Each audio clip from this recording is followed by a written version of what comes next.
Assalamu alaikum, Fazila Fatima. How are you? Walaikum Assalam. Hi Asmat, how are you? Alhamdulillah, I'm good. Yeah, Let me just I'm also doing good. Ladies and gentlemen, I have got Miss Fazila Fatima here with us today. She's very pleasing personality. So we are very honored and we are delighted to have you at HCI in our IGTV series. Her passionate, I would like to tell all of our viewers that her passionate to motivate and promote honesty is an important component for the empowerment, which inspired us a lot of yours. So I welcome you and I request all of our viewers welcome me, along with me, to welcome Miss Fazla Fatima in our IGTV series. Welcome, Miss Fazla Fatima. Alhamdulillah. Thank you so much, Asmat, for introducing me. Yeah. So, can you please just tell something about yourself to our viewers so that we will move forward with our today's topic, that is the status of women. Yeah, please. Okay. Assalamu alaikum, beautiful people. I am Fazila Fatima. Before any introduction, I call myself as a self-influencer because I truly believe that unless and until I convince myself, I influence myself, I will not be able to do to all of you beautiful people. I'm a social activist myself. Um, I don't like all telling a lot of things about myself, but clearly I am truly dedicated to the work that I do, that is uplifting the needy, helping people more than anything. And it does not necessarily mean just the poor, it can be the rich or anybody too who require help and inspiration and motivation. You just need a little push. Basically, I want to be that person. And this whole thing about you just need one candle to, wait away the darkness, and with one candle, you can light so many more. That's my motto. I want to be that one candle, inshallah, where I get to light all you people and we bring lightness into this dark world of ours, inshallah. So that's me. Yeah, thank you so much. That is so inspiring and motivating that you do so much, a lot of to do to help people. So let's start with our Mhm. today's session, that is the status of women in current society, right? So my first question, Fazla, to you would be, let us start with some history. So the today, first Okay. question will be, what is the status of Muslim women in the history? Okay, status of Muslim women in history. Now, before I talk about Muslim women as such, I want to talk about the status of women itself in history. Now, I'll take you back, way back to the Indus Valley civilization, where, a lot of stuff was found where the gods that they worshipped were women, were female. So, female goddesses. Now, when you try to understand how did they come about to worship women, you realize that when a person bleeds excessively, that person is bound to die. But they saw that this person used to bleed every month, but was not dying at all, was continuing to live. I'm talking about women menstruation, of course. So, seeing that women bleed every month and they continue to live and reproduce and all of that, it was like magic for people. They were truly inspired. They were in shock, first of all, and they thought, oh my God, this is something miraculous. This is something holy. So that's when they started worshipping women. That's the status that women had way back in history. But then from that, you see there's a decline that happens to a point where women are seen as just mediums to fulfill sexual desires, mediums for reproduction, so much as, or just as mothers or wives, barely minimum. You're brought down to this status where you're just somebody's someone. You don't have your own identity.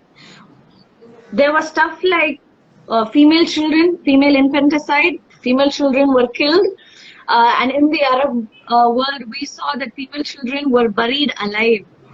And in India, you see female children, female babies found in the dustbins. That's how bad the status has come to from what we were. Yes. Truly, the status of women in history was not very great. One, we were not allowed to vote for many, many years.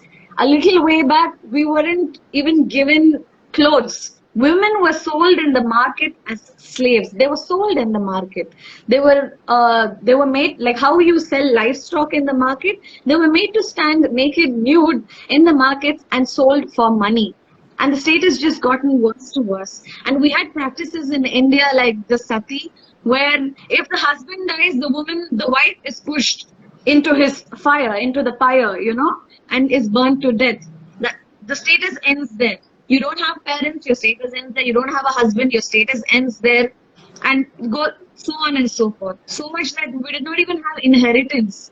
It's such a patriarchal society that the parents would give only to the son and not the daughter. The daughter did not have any inheritance rights at all. So when you see the status of women was like this, when you compare it to the status of Muslim women, there's a huge difference that comes in. So whatever I told you right now, the status of women that it was pre-Islam, before the religion of Islam came in. So from a situation like this, where girl children were buried alive and so on and so forth, to a status where in Surah At-Takwir, verses 8 and 9, Allah subhanahu wa ta'ala says, وَإِذَا الْمَوْءُودَةُ سُئِلَتْ بِأَيِّ ذَنْبٍ قُتِلَتْ. Now, I'll tell you what the meaning is. Before that, Surah Takwir, Allah subhanahu wa ta'ala starts talking about all these scary things that are going to happen in the day of judgment. And all these scary names and all huge things, okay? And in the middle of this, Allah subhanahu wa ta'ala, in verses 8 and 9, He says, وَإِذَا الْمَوْءُودَةُ سُئِلَتْ بِأَيِّ ذَنْبٍ قُتِلَتْ. Meaning, and when the girl who is buried alive is asked, for what was she killed? Now, such big things Allah subhanahu wa ta'ala is talking about, and in that same level, He's talking about a girl child. Why? Now, like I said, in the Arab world, Muslim girls were buried alive. They were seen as liabilities, mere liabilities. At the time of Prophet ﷺ as well, girl children were buried alive because they saw that they did not have anything. It was just a liability. It's going to be a burden on the parents. That's when Allah subhanahu wa ta'ala says this. That's the status that we need, that Islam brought in for women. Did you know that we had a whole chapter dedicated to women in the Holy Quran, Surah An-Nisa, Nisa meaning women? This religion of ours, subhanAllah, it gave such a beautiful status to women that the status of Muslim women in history changed completely. We were given rights to vote, we were given rights for inheritance, we were given rights for marriage, so on and so forth. And when it comes about knowledge, you must connect to it, Asmat, as well. Yes, Our yes. families, our nannies and nannies, and way before that, they used to tell that they were not allowed to go to school. Yeah. They were not allowed to they were not allowed to study. Yes. We see a lot of women, especially in India, of our previous generation not having any education. Why do you think that? They were not allowed to study. Women were not given education. But then Islam comes in and says, Prophet ﷺ says, gaining knowledge is compulsory on every Muslim. He ﷺ does not say only men, does not say Muslim men. He says all Muslims, including women. So education was given importance, inheritance, women was told this is the inheritance you will get. So many things, or say even marriage, for instance. We live in a world where rishta pakka kar diya parents already. अच्छा इतना they're so rich, बहुत अच्छा लड़का है, अच्छा Canada में रहता है, and all that stuff you see. But then, and the girl is not even asked whether do you want to marry. But then here is Prophet sallallahu alaihi wasallam, subhanallah, when Ali radiallahu anhu's rishta comes in, the proposal comes in, it's Ali radiallahu anhu, okay? Prophet sallallahu alaihi wasallam's favorite. Nobody can say anything bad about his character. All the checklists you have, everything is a tick. Yes, definitely. So, without thinking, आजकल के parents would be ready. क्यों पूछना है, लड़की को ऐसे ही शादी कर देंगे. That's the mentality they would have otherwise. But here, the rule of Allah, Prophet sallallahu alaihi wasallam says, quote on, who to ask my daughter. So he MashaAllah. goes to Fatima and asks, What do you wish for? Do you wish to get married to Ali radiallahu anh? So you can see the comparison. You can see the importance and the status that Muslim women had in history. Yes, yes, I'll end this question by telling also about business. Okay. We see that Muslim women, you don't need to work. You can sit at home. Women in general, actually, that's the problem. The husband will earn for you. Your son will earn for you. Your parents would have already earned for you. Why do you need to work? No. Khadija Radiallahu anha was an international entrepreneur.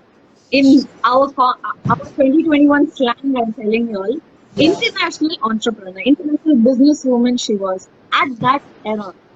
And Asma bint Abu Bakr, she was a cultivator, she was a seller, she was involved in agriculture. Sauda radiallahu anha invested in leather. She was a leather merchant.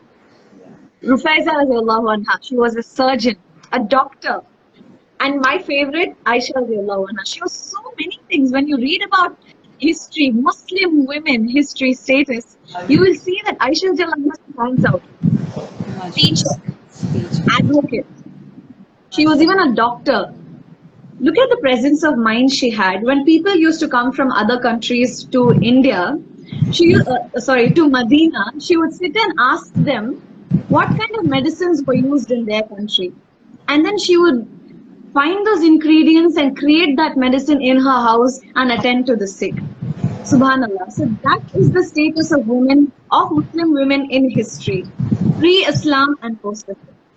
Yeah, wonderful. Thank you so much for the beautiful explanation with all the hidayat and all the explanation. We have got so much inspiring women in our history that I don't know why people are getting demotivated nowadays. So I would like to request the second question to you would be what is the present state of a Muslim woman in today's world? Okay, present status. Again, before I come to Muslim women, I'm going to talk about general women. 50 million girls missing in India, to the point, till today. This New York Times stats, okay? 50 million girls are missing. And we are coming up with bills, the government is coming up with bills like Triple Talaq Bill in the name of Muslim Women Protection Bill. Meaning, if the government is bringing up such a bill, what do people think? Acha, Muslim women are in a lot of trouble, they need a lot of help, which is why we're helping them out. This is what common man would think, right? Exactly. Reality check to all you people who think that Muslim women need help. 1400 years ago, we were already given our manual. We were already told. We were already given our rights and everything. The present status of women is hit very badly. We live in a country where, on an international platform, India is considered as one of the most dangerous countries for a woman to live in. And we all know that Muslims are minorities in India. So imagine already living in the most dangerous country, in the one of the most dangerous countries in the world, for a woman to live in and to be a Muslim woman in that. It's even more devastating. It's even more scary. Or what happened recently called the Sully deals that happened on this GitHub app where Muslim women were auctioned. Human trafficking, sex trafficking, Muslim women faces were taken and auctioned. Nauzubillah, that's devastating to live in a country like this, to be in a minority and to be attacked in every way possible. And this whole concept of love jihad that is being brought in and whatnot. Love. Yes, present status is really bad for women, especially in India, and Muslim women. Why I'm adding on about Muslim women is because it doesn't stop just with that.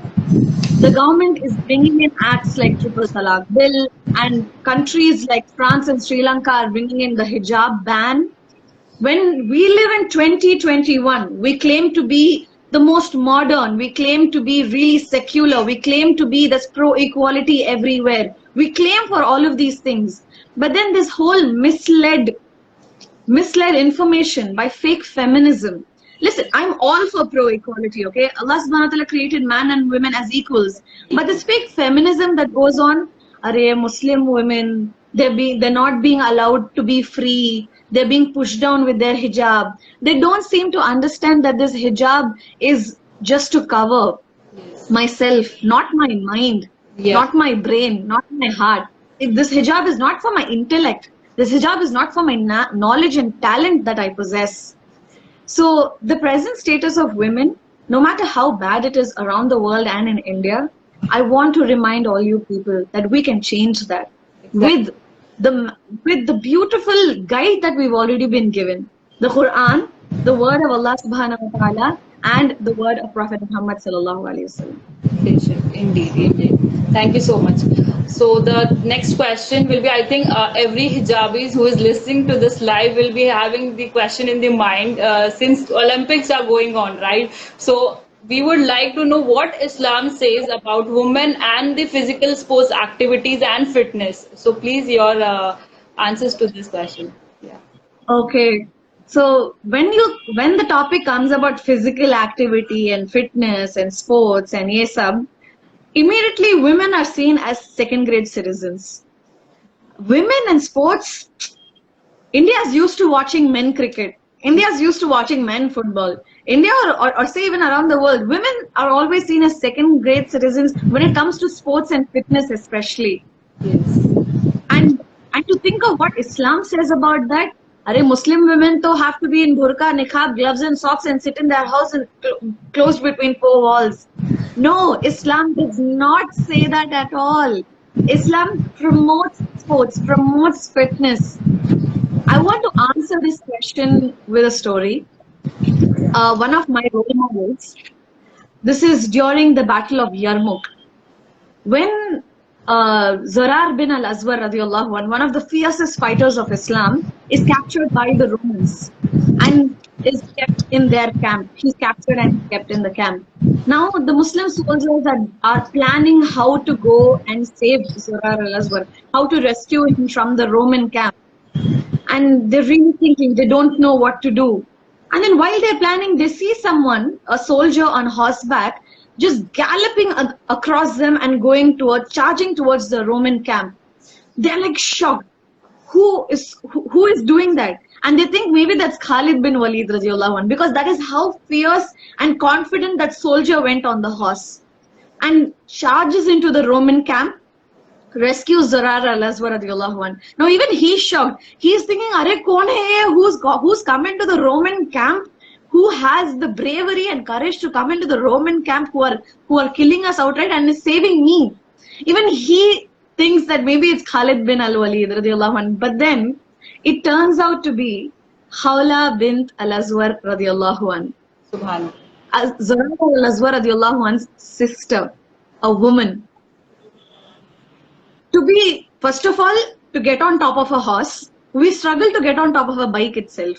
She got on top of a horse, so she was that fit. And to have that kind of confidence and bravery and courage to go into the enemy's camp to save her brother. Subhanallah, what does that talk about the fitness that she should have had and the sense of training that she should have had?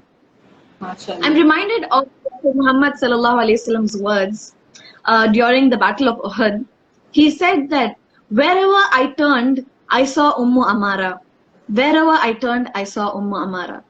Ummu Amara radiallahu anh, a woman, was on the battlefield with Prophet Muhammad sallallahu alaihi wasallam, and when he was hurt, she came with her sword and protected him. And history says that she had almost 12 cuts all over her body. Imagine to be a woman in a battlefield protecting the Rasul of Allah. Subhanallah. Subhanallah. What kind of will she should have had? What kind of vigor and confidence she should have had to be able to be in a battlefield like that? And we have this thing, Muslim women, biryani making machines, baby making machines. We are known for that. It's a saying my mother says very often. Muslim women, biryani making machines and baby making machines. Let me tell you about Sulaim radiallahu anh. Full term pregnant, and she's going to Prophet sallallahu alaihi wasallam and asking, "I want to come to war. The next battle you're going to, I want to come to it." Everybody's shocked. Yeah, mashallah. She's pregnant as much. She's full-time pregnant and she's asking Prophet sallallahu alaihi wasallam, "I want to come to war." Subhanallah. And she does. Prophet sallallahu alaihi wasallam agrees, and they do, and they come back. And when she delivers the baby, Prophet sallallahu alaihi wasallam chews a little date and puts in the baby's mouth. Subhanallah, what a status that should be, just for the will she had. History also says she did not go to war. Prophet sallallahu alaihi wasallam told her that the intention matters, but just the message in this, she was full term pregnant and she was ready to go to war. She did not think, "Arey, main to pregnant hu, I need to stay at home 9 months, baby is gonna come, let me just stay at home," and all of that. No, she continued living, she continued believing in what she did. And Islam promotes fitness. Islam promotes sports. Islam wants us to be that way. Islam does not say for you to sit at home and just cook biryani and be known for that. Prophet ﷺ promoted 3 sports: archery, swimming, horse riding. Now, when Prophet ﷺ spoke about these 3 sports, he did not say only men should. He did not say only men do horse riding, only men do swimming, only men do archery. No. All Muslims, including women, because each sport teaches you something. In Olympics that we see today, when one woman wins, it's a big thing. Oh my God, a woman won, woman got a gold medal. It's a big thing. And I remember the last Olympics, if I'm not wrong, or the Commonwealth Games, one of the swimmers, a woman swimmer who won, she was on her periods that time. And that was seen as a big thing when it's supposed to be considered as normal. That's our power, isn't it? Remember, women were worshipped just because of menstruation, that they were bleeding and continuing to live. That's our power. That's a superpower kind of that Allah subhanahu wa ta'ala has given us. So I want to tell all our audience here today, to all my beautiful ladies here, please get yourself fit. Get into sports. Learn archery, it teaches you focus. Learn swimming, it teaches you balance. Learn horse riding, it teaches you discipline. At least that's what Prophet Muhammad sallallahu alaihi wasallam said. Islam does promote fitness. Islam does promote physical activity and sports. So don't stop yourself telling you're a woman. Don't stop yourself telling you're a Muslim woman. Don't stop yourself telling you're a hijabi. You still can do all of that. Islam does not stop. Indeed, indeed. MashaAllah, MashaAllah. Thank you so much, sister. So that is so much, yeah, like you explained it in a so beautiful way that I know that people are getting inspired here.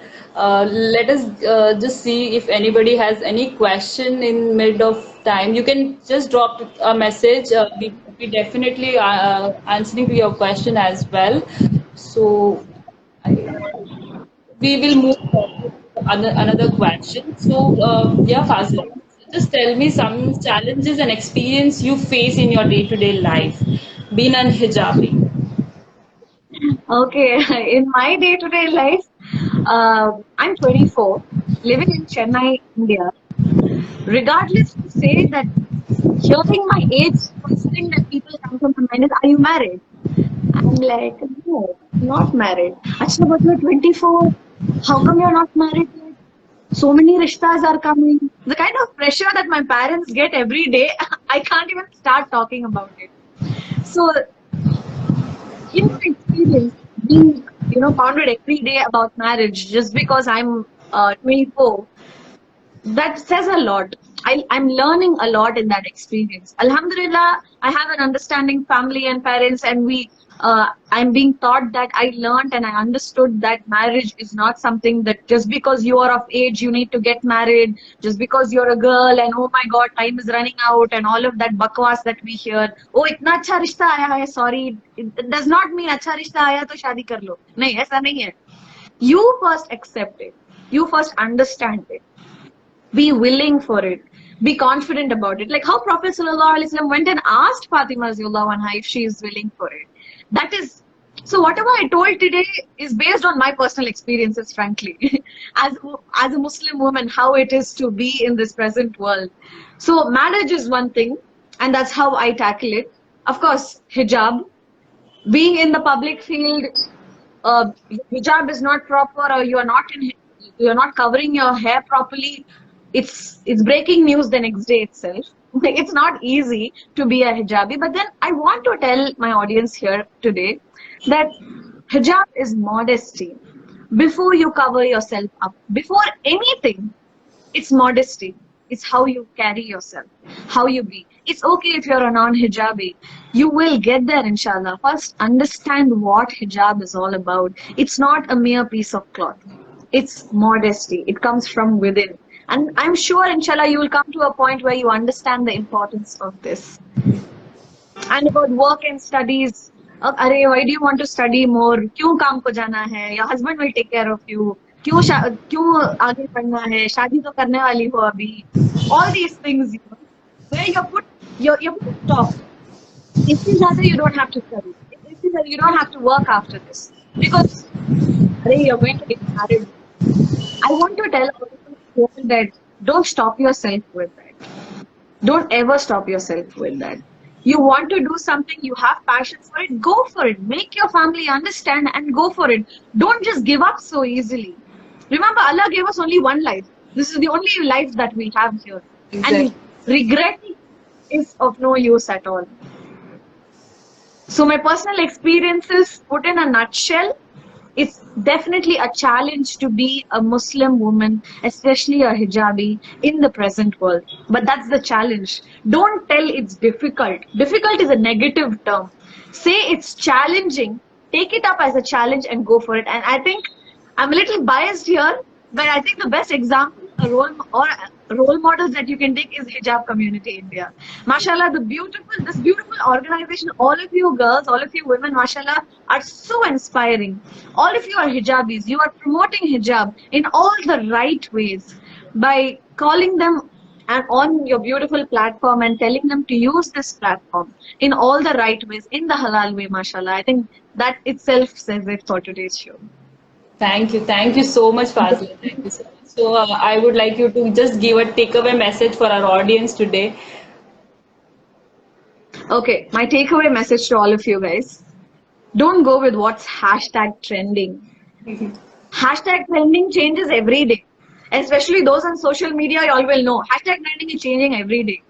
Go with that something that has been hashtag viral since 1400 years ago and will continue to be hashtag viral since all of eternity. Your deen, the Quran and the Hadith of Prophet Muhammad sallallahu alaihi wasallam.